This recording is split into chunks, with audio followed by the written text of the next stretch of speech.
Que bom estarmos juntos para mais uma vez meditar na Palavra de Deus. E a lição da Escola Sabatina é esse guia que nos ajuda a compreender mais e mais da Palavra de Deus e da vontade dEle para a nossa vida. Em relação à lição da Escola Sabatina, existem 4 componentes que não podem faltar. Primeiro, ter a lição da Escola Sabatina. Você já fez a sua assinatura do Maná? Segundo, estudar diariamente, é pão diário. Terceiro, praticar, colocar em prática aquilo que nós estamos estudando. E o quarto, compartilhar as verdades que são aprendidas. Então, em relação à lição da Escola Sabatina, anota aí, é preciso ter, estudar, praticar e compartilhar. E falando nisso, vamos estudar? O tema de hoje fala sobre a esperança da ressurreição.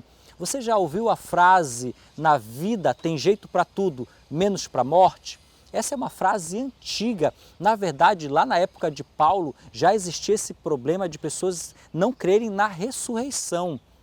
E Paulo, lá na primeira carta aos Coríntios, no capítulo 15, ele escreve sobre isso.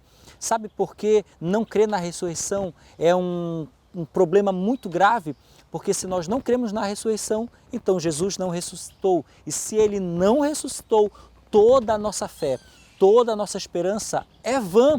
Se Jesus não ressuscitou, Ele não tem poder para subjugar a morte e ela sempre será um inimigo que vencerá o ser humano. Mas graças a Deus nós sabemos que Cristo ressuscitou, nós cremos que Ele está hoje no céu intercedendo por nós.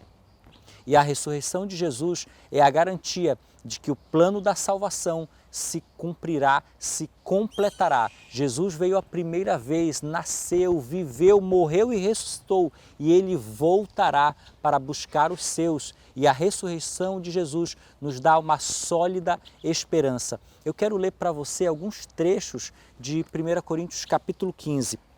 Paulo, dialogando com as pessoas que não criam na ressurreição, ele diz o seguinte, no verso 19, se a nossa esperança em Cristo se limita apenas a essa vida, somos os mais infelizes de todos os homens. Se nós cremos em Jesus apenas nessa vida aqui, não cremos que Ele está intercedendo por nós, que Ele voltará para nos buscar e que isso tudo, essa sólida esperança está baseado na ressurreição de Jesus que deu a Ele vitória sobre todo o mal e todo o pecado, então a nossa esperança é vã.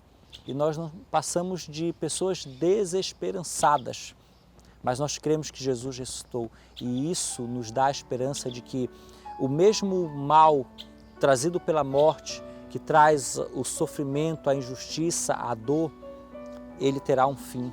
Jesus garante isso.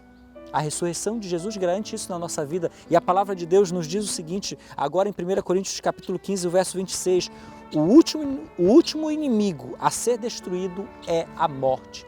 A morte que tanto traz medo, pavor ao ser humano, ela é um inimigo que tem os seus dias contados, ela será destruída.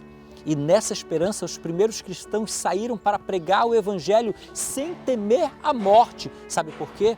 Porque eles sabem que a morte para um filho de Deus não é o fim, ela é uma pausa. Mas quando Jesus voltar, Ele vai encerrar o poder da morte. Ele vai ressuscitar os seus filhos e filhas que o amaram, o seguiram e o serviram aqui nesse mundo. Portanto, eu e você podemos ter firme essa promessa no nosso coração. Para os que amam a Deus, a morte não é o fim. Quando Jesus voltar, aí sim a morte terá o seu fim e nós teremos a vida eterna. Eu creio nisso, você também? Vamos orar? Obrigado, Senhor, porque Jesus ressuscitou e a ressurreição de Jesus nos traz a esperança de que o plano da redenção se completará, de que a morte, que tanto medo traz a esse mundo, tanto sofrimento traz a esse mundo, um dia terá o seu fim para sempre e nós, os teus filhos, viveremos eternamente. Enquanto esse dia não chega, que o teu Santo Espírito continue atuando na nossa vida e nos preparando para o breve encontro com Jesus. Em nome de Cristo te pedimos. Amém.